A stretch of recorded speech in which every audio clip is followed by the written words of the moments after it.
Bonjour, bonjour tout le monde. On va faire cette présentation en français. Je m'appelle Sonia Berger. Je suis éditrice et commissaire. Et la raison pour laquelle j'ai été invitée à participer aujourd'hui à présenter ces deux livres de Joan Fontcuberta, c'est parce que il y a des années qu'on a fait un livre, et cette année on a fait aussi un autre livre qui est un recueil en espagnol de plusieurs essais de Joan Fontcuberta, et parmi lesquels se trouve aussi ce texte qui s'appelle en français L'œil et l'index, qui a été publié par Actes Sud. Et en même temps, il y a la traduction en anglais qui est apparue chez Mac, qui a comme titre The Eye and the Index. Donc pour ceux qui ne connaissent pas Joan Fontcuberta, même si c'est difficile, je vais faire une courte biographie pour le présenter. Joan Fontcuberta est artiste, essayiste, enseignant et commissaire d'exposition. Son travail de création aborde le conflit entre nature et technologie, photographie et vérité, et a fait l'objet depuis 5 décennies déjà de nombreuses expositions personnelles et publications monographiques. Parmi ces textes théoriques, les plus remarquables figurent Les baisers de Judas, Photographie et vérité, La chambre de Pandore, La fureur des images, Notes sur la post-photographie, ou Déborder le miroir, publié récemment en Espagne par Galaxia Gutenberg. En 2013, Joan Fontcuberta a reçu le prix international Fondation Hasselblad, et en 2020, il a été nommé docteur honoris causa par l'université Sorbonne Paris 8. Donc, on peut changer au PDF, s'il vous plaît. Donc, aujourd'hui, on va présenter ce texte, donc L'œil et l'index, Barthes Recette, et en anglais Against Barthes, The Eye and the Index. Il s'agit d'un texte à la fois textuel et visuel qui remet en question les idées de Barthes sur la photographie. Et Fontcuberta utilise l'œuvre de Barthes comme un point de départ pour réfléchir à la photographie et à sa relation avec l'indexicalité et la véracité. Donc je dirais que d'abord le texte a été présenté ou publié par Joaquín Gallego en Espagne. Il a fait aussi l'objet, parce qu'il s'agit d'un essai textuel et visuel, il a été aussi montré à la Virreina. Voilà, ici l'installation, à Barcelone, en 2021, entre 2021 et 2022. Et ensuite, il a été aussi traduit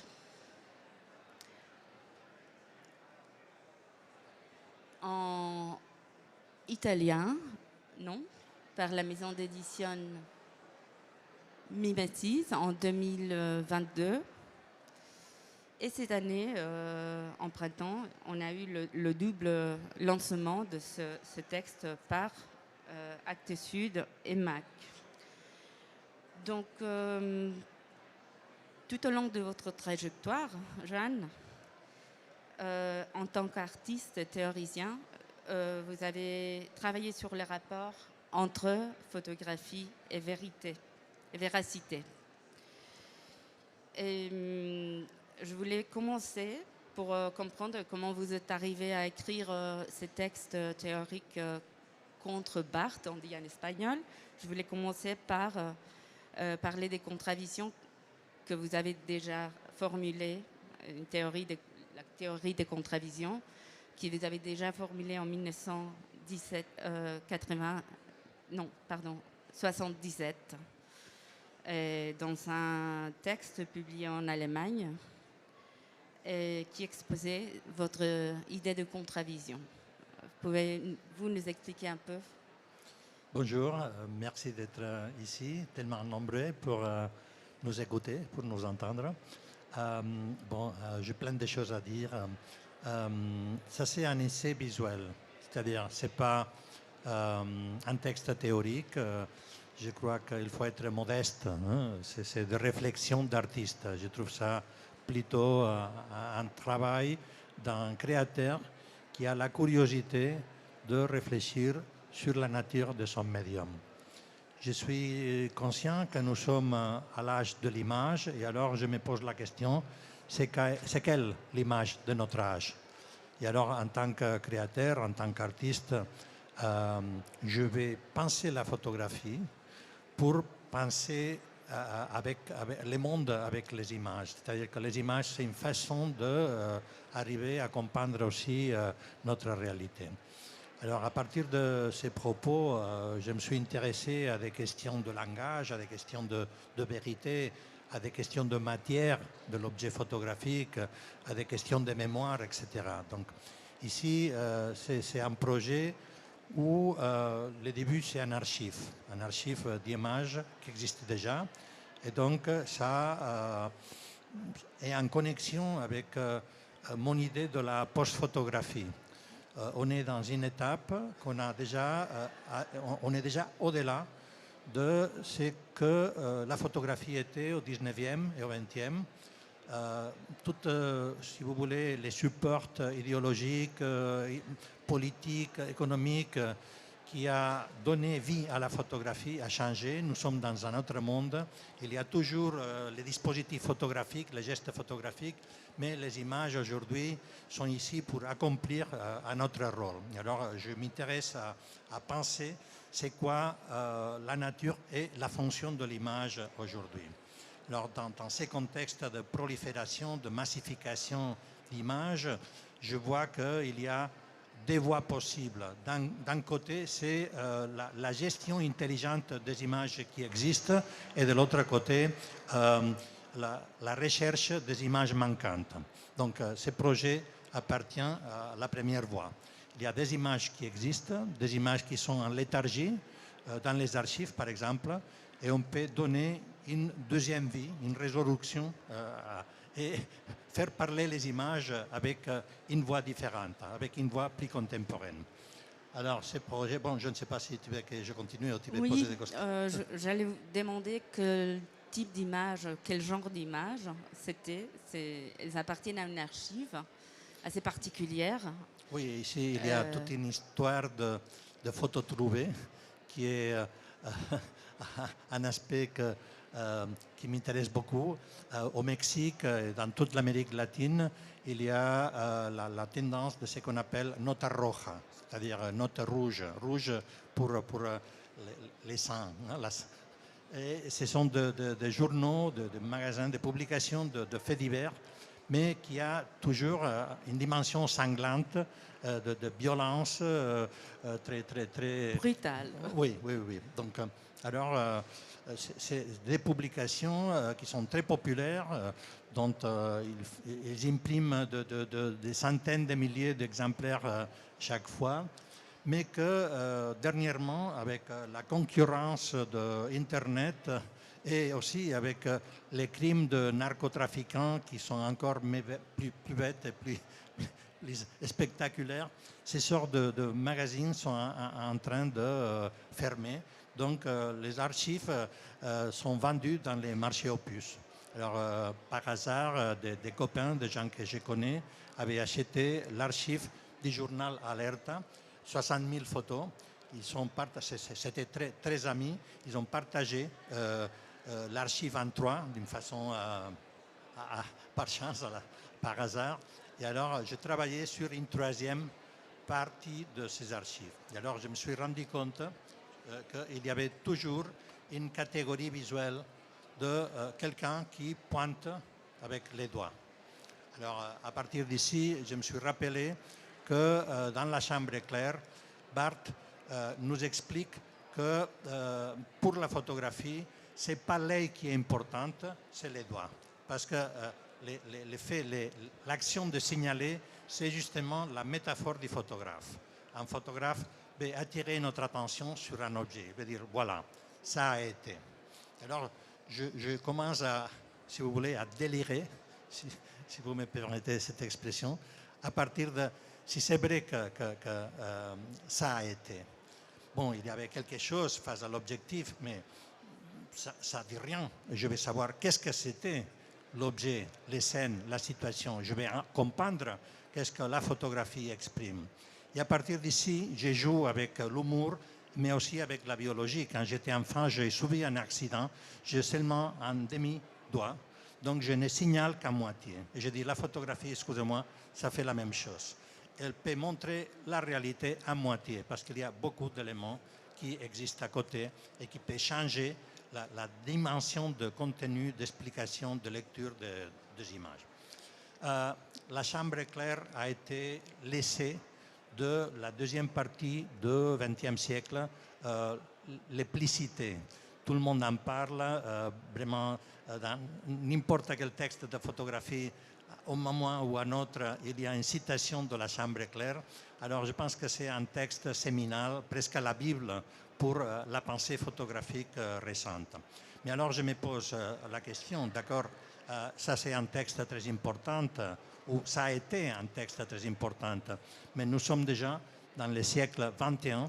Est-ce qu'on peut aller au-delà? C'est-à-dire, on peut tuer Barthes, on peut tuer le père. Barthes a été notre père, mais pour avancer, peut-être il faut aussi l'assassiner. L'assassiner dans des journaux comme ces sortes de nota rouge, nota roja, pas comme ça, mais d'une façon symbolique. C'est-à-dire qu'on reconnaît, disons, la taille, la puissance intellectuelle, théorique de propos de Barthes, mais je pense qu'il faut aller un peu au-delà. Hein?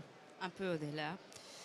Donc vous montrez, vous récupérez de cette archive donc des images qui répètent ce geste constamment de signaler. Donc dans ce texte, vous mentionnez aussi un texte de Dieter Graff. Non, pas un texte, c'est un vrai livre photo qui s'appelle Point It. Et vous le mettez comme exemple d'un dictionnaire qui sert à effacer les langages, disons, les photos substituent les langages, les paroles, disons, non? Alors que la photo ne fait pas ça exactement, non? Oui, justement, je ne sais pas si nous avons la diapo avec la couverture du livre. Non, elle n'est pas là. Ok, bon.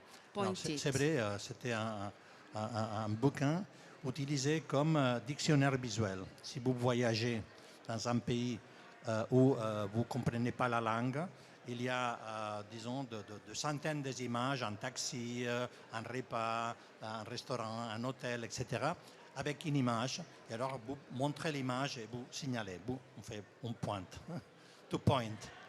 Et ça, c'est, si vous voulez, un précédent de cette idée de Barthes. La photographie pointe. La photographie nous montre qu'est-ce qu'on veut exprimer. Hein? C'est une façon de langage. Mais pour moi, l'essence, le contenu de l'image n'est pas seulement attaché au geste de pointer, de signaler. Il y a toujours un contexte. Et à mon avis, c'est ça l'important. Il faut toujours aller au-delà parce que, par exemple, même si on joue avec les bouquins Point-it, on voit que quand on pointe, par exemple, si je suis dans un restaurant et je pointe l'image d'un poulet, ça implique que je vais manger un poulet, mais pas exactement les poulets dans la photo. Et comment je vais manger les poulets? Est-ce que je vais manger tous les poulets, seulement la cuisse, seulement l'aile? Et dans quelle recette de cuisine je vais les manger? C'est-à-dire que ça n'exprime pas dans toutes les nuances du langage nos besoins de communication. Donc je pense qu'il y a ces repères et voilà, il faut toujours comprendre les contextes. Et ce que j'exprime ici dans cet essai avec les images et les textes, c'est que la lecture de la photographie est toujours une projection créative. Et alors, dans cette idée, je fais un hommage à Umberto Eco quand il nous explique que le lecteur est aussi, en certaine façon, un auteur. L'acte de création, l'acte de communication implique ces sortes de dialogue. Et alors, c'est les spectateurs qui doivent finir pour comprendre qu'est-ce qu'on est en train de regarder. Et il y a aussi un autre exemple, c'est ce livre qu'on aime toujours, on aime beaucoup, c'est Évidence de Larry Sultan et Mike Mandel, qui joue aussi avec cette idée de décontextualiser les images pour créer, pour l'acte de la création dont vous parlez. Ça a été important ce livre pour vous? J'ai fait mon premier voyage à New York en 1978. J'avais 23 ans. Et j'ai trouvé ce livre qui a été vraiment une découverte pour moi. Ça a changé vraiment mon regard photographique. J'ai trouvé ça absolument touchant. Comment les images changent de sa puissance esthétique, artistique, sémiologique, à partir d'un changement, un déplacement de contexte. C'est l'idée de l'objet trouvé pour les surréalistes ou les ready-made pour Duchamp. Quand une image est dans un archive, accomplit une fonction particulière. Mais si on enlève l'image de ces archives, alors c'est quelque chose d'autre. Donc, j'ai déjà mentionné l'importance d'un entourage, d'un environnement, d'un contexte.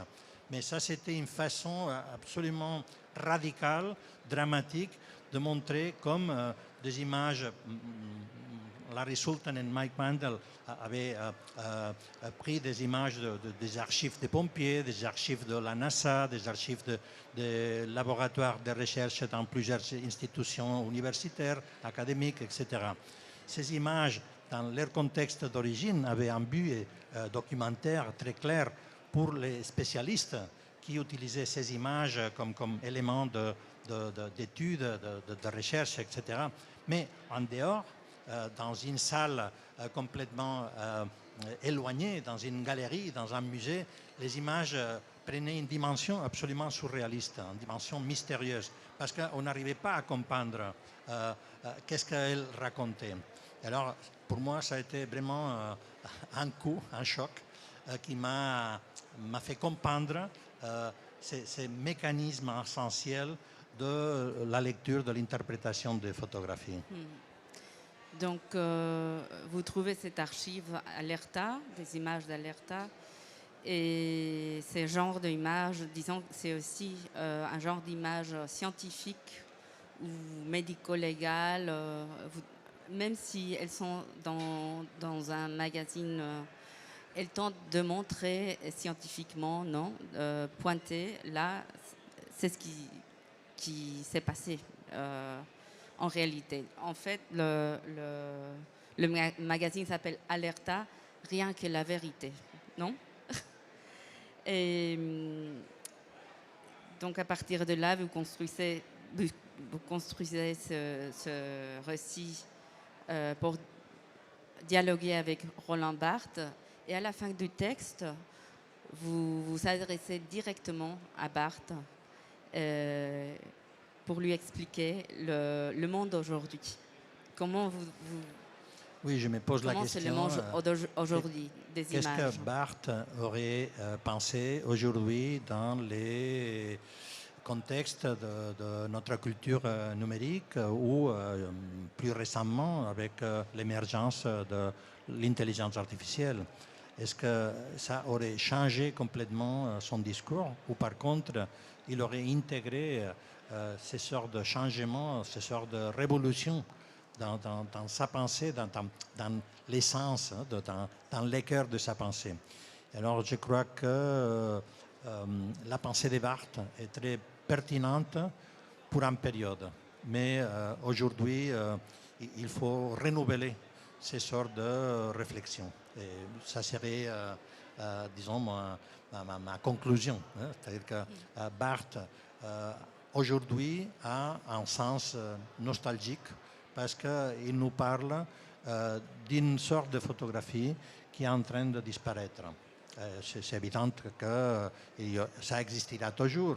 Il y aura la photographie faite par des artistes avec des procédés anciens, mais pour ce qui c'est une sociologie ou une anthropologie de l'image photographique, je dirais que nous sommes dans une situation que dépasse les mondes que Barthes a vécu. Et finalement, je choisis une phrase en guise de conclusion que j'aime beaucoup, qui est écrite dans l'essai. C'est Toda imagen está a la espera de un texto. Toute image est dans l'attente d'un texte. Oui, je crois que le langage, c'est une sorte de fiction codifiée pour comprendre la réalité. Et quand je parle de langage, j'implique les textes et l'image. Ce sont deux formes de communication qui s'impliquent. Même par exemple, je me pose la question, est-ce que je rêve avec des images ou je rêve avec des mots? Freud nous avait dit non, on rêve avec des images, mais après, pour raconter, pour arriver à avoir un certain souvenir, il nous faut les mots qui nous permettent les récits, qui nous permettent la narrativité. Après, il y a eu des autres philosophes ou des autres scientifiques qui ont dit non, c'est plus mélangé. En fait, le langage est toujours, le langage et la pensée se basent toujours à un mélange de mots et d'images. Parfois, il y a des individus qui priorisent l'image, des autres qui priorisent les paroles, les mots, mais qu'il faut toujours un certain compromis, hein, une certaine alliance, une façon de se combiner. Non? Et alors, je crois que cette expression, toute image est en attente d'un texte, implique les besoins, la nécessité de l'image pour fixer un entourage de signification. L'image est par nature polysémique. Elle peut dire plein de choses à la fois. Ça dépend de notre point de vue, de notre interprétation, de notre culture, de notre moment historique, etc. Donc une image peut compléter sa tâche comme élément de communication quand, d'une façon très modeste, très humble, accepte de se laisser aider par les mots.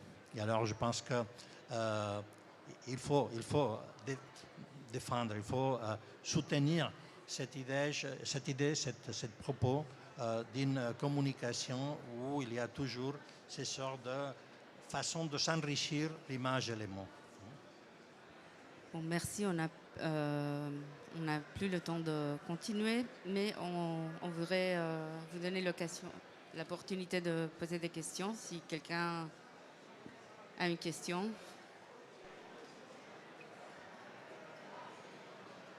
Non? Bon, merci Joanne, merci Leslie, Printed Matter, et merci Paris Photo aussi pour l'invitation. Vous avez les livres, si vous pouvez le montrer dans l'écran. Ok. Donc ces deux livres, l'un publié en anglais par MAC, l'autre en français par Actes Sud, vous les avez disponibles ici à Paris Photo. Et voilà. Je trouve très intéressant le fait que deux maisons différentes, deux maisons d'édition ont cherché un titre différent pour le même contenu. Ça implique même tout un geste sémiologique intéressant, la façon comme l'éditeur français s'adresse à son public avec ce titre, Barthes Recette, et par contre en anglais on garde le titre original Contre Barthes, qui est peut-être plus dur, hein, plus violente. ou en italien aussi, il y a encore cette idée de contre Barthes. Hein, parce que pour moi, contre, si on remet à l'étymologie latine du mot, ce n'est pas nécessairement une idée d'opposition, mais c'est une idée de se soutenir. Je suis contre le mur. Hein, c'est-à-dire, je ne sais pas que je suis contre l'existence du mur, c'est le fait que je me repose à côté du mur. Hein, donc, il y a cette ambiguïté que je trouve assez poétique. Merci beaucoup, Joanne. Merci.